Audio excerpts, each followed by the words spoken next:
네, 여러분 안녕하세요. 뉴스설입니다. 3프로TV에 어제 국민의당 안철수 후보가 출연을 했습니다. 여기저기서 이재명 후보와 윤석열의 출연 입김 소식인지는 몰라도 안철수의 조회수가 15시간 정도 지났는데 70만 조회수를 기록하고 있었습니다. 그러나 이재명 후보의 조회수는 8일이 지난 현재 512만 조회수를 돌파를 했고 댓글이 무려 5만 7천 개를 넘었습니다. 아마도 대한민국 유튜브 채널을 통틀어 역대급이지 않을까 생각됩니다. 그만큼 국민들의 반응은 뜨거웠습니다. 댓글의 대다수는 역시나 3%가 나라를 구했다는 것이고 이재명 후보를 다시 보게 되었다는 댓글과 그리고 1시간 30분 동안 지루하지 않고 너무 감동적으로 봤다면서 확실하게 결정할 수 있는 계기가 되었다는 댓글들이 줄을 이루었습니다. 그래서일까요? 이미 그전부터 이재명 후보의 지지율이 크로스 교차를 이뤄냈지만 최근 들어 지지율은 더 명확해졌습니다. 2022년 새해가 밝으면서 각종 언론사에서 대선 후보 여론조사를 실시하고 있는데 윤석열 말에 따르면 메이저 언론사로 불리는 KBS, MBC, SBS, CBS, 조선일보, 한국일보, 세계일보의 여론조사에서 이재명 후보가 윤석열을 전부 앞서고 있는 것으로 조사가 됐습니다. 이재명 후보가 4곳에서는 오차범위 밖에서 우세를 했고 2곳에서는 10포인트 이상 차이가 났습니다. 불과 한 달 전과 비교를 하면 분위기가 완전히 대역전된 것입니다.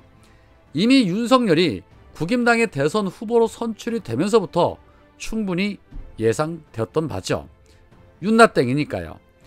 7번의 여론조사에서 7번 모두 윤석열이 완패를 했습니다. 정권교체 여론이 상당히 높았지만 후보도 후보다운 후보가 나와야 정권교체도 할 수 있는 것인데 윤석열의 본인의 말처럼 가짜는 후보가 나오니 정권교체를 바라던 일부 국민들이 아무리 그래도 윤석열은 아니다 라고 판단한 것이고 거기에 기레기들의 선동으로 비호감도가 높았던 이재명 후보를 3% 같은 채널을 통해 찬찬히 들여다보니 웬걸 비호감이 아니라 알면 알수록 빠져드는 매력이 있을 뿐만 아니라 너무 준비가 잘 되어 있는 부분을 보고 마음이 바뀌기 시작한 것이다 라고 해석이 됩니다. 거기에 한술 더 떠서 국임당의 선대위 돌아가는 모양새를 보면 허구한 날 지들끼리 한자리 해먹기 위해 파리떼만 가득하지 하는 일이 없습니다. 국민들 보기에도 과연 저런 정당에게 정권을 넘겨줬을 때 과거의 이명박근혜 정권보다 더하면 더하지 덜하지 않겠구나 하는 과거 학습 사례가 되살아난 것입니다. 뒤늦게 지지율이 대폭락하면서 반전을 노리고 있지만 이 뭐 준비된 게 있어야 반전을 노리는 것인데 아무것도 없으니 후보 대신 김종인과 이준석이 윤석열을 대신하겠다고 난리를 치고 있지요. 정말 기도 안 차는 일의 연속입니다. 그런데 더 기가 막힌 것은 본인의 정책을 발표하면서도 본인이 무슨 정책을 발표하는지조차도 모르고 있는 윤석열이기 때문에 아무리 선대위에서 바쁘게 움직인다 한들 이제 지지율이 회복되기는 쉽지 않을 것이라는 겁니다. 윤석열은 뒤늦게서야 지지율 반전을 노리면서 토론은 피하면서 나름 정책들을 내놓으며 뒤늦게 이재명 후보 따라잡기를 시도하고 있는데 이거 뭐 알고나 떠드는 것인지 어제도 윤석열은 족발집에서 자영업자들과 소상공인들에 대한 지원에 대해서 기자들 앞에서 백브리핑을 했는데 보고 있으면 한숨이 절로 나옵니다. 윤석열은 어제도 리더가 아닌 리더의 역할만을 충실히 했습니다. 같이 한번 보시겠습니다. 먼저 한국형 대출 감면 프로젝트라는 공약을 하나 발표를 하겠습니다. 아까 우리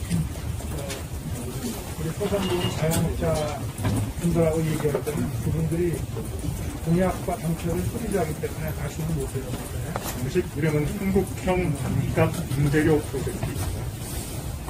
문제가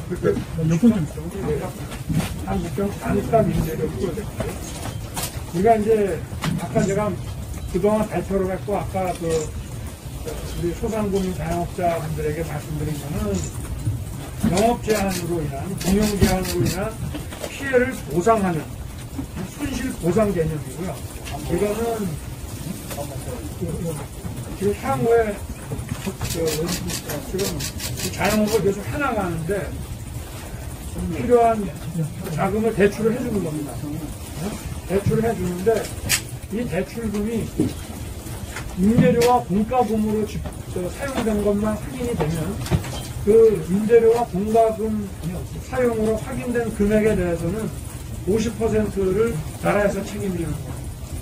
그래서 반만 5년 정도의 장기 저리로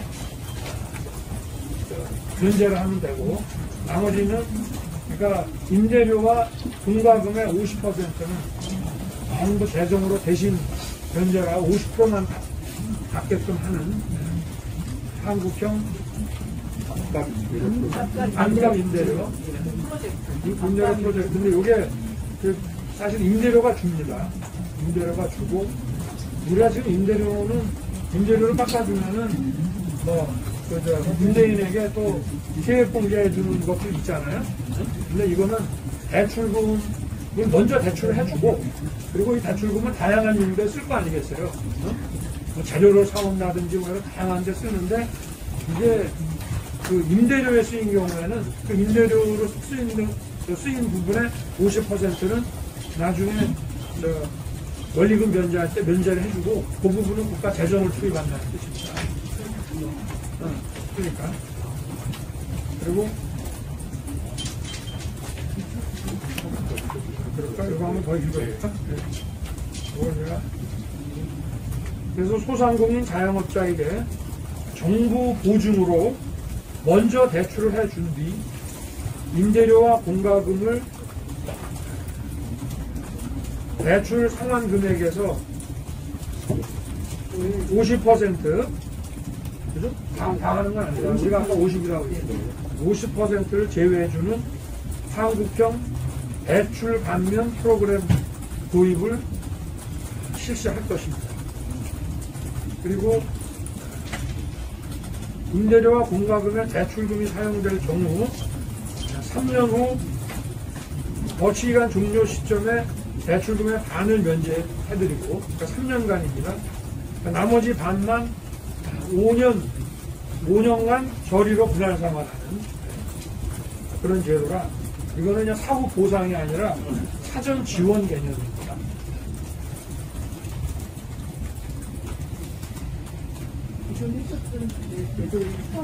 네. 기존에 우리가 50조 가지고 손실 보상해주고 또 대출을 추가로 더 이미 대출 받아가신 분들한테 추가로 대출을 하는데 그 대출의 기본 이제 소위 보증 수수료 그 자원으로 예를 들어서 한 5조 정도를 가지고 한 50조의 대출이 일어날 수 있게 해주는 재정 5조 가지고 그 금융 50조가 이제 지원해 줄 수 있는 거는 이미 제가 발표를 했고 요거는 이제 새로이 이거는 이제 보상과 사후 지원의 개념이고 요거는 이제 사전에 영업을 또 계속 해야 되는 분들한테는 일단 대출을 해준다. 그리고 이 대출금의 한도는 요 재원을 재정 한 50조 정도를 저희가 준비를 해놓고 그리고 이 범위 안에서 대출 자원을 운영을 할 생각입니다. 추가적으로 좀 더 설명을 드리면 최대 50조 원 범위 내에서 임대가 있거든요. 현재 사업주, 소상공인을 같은 경우는 임대료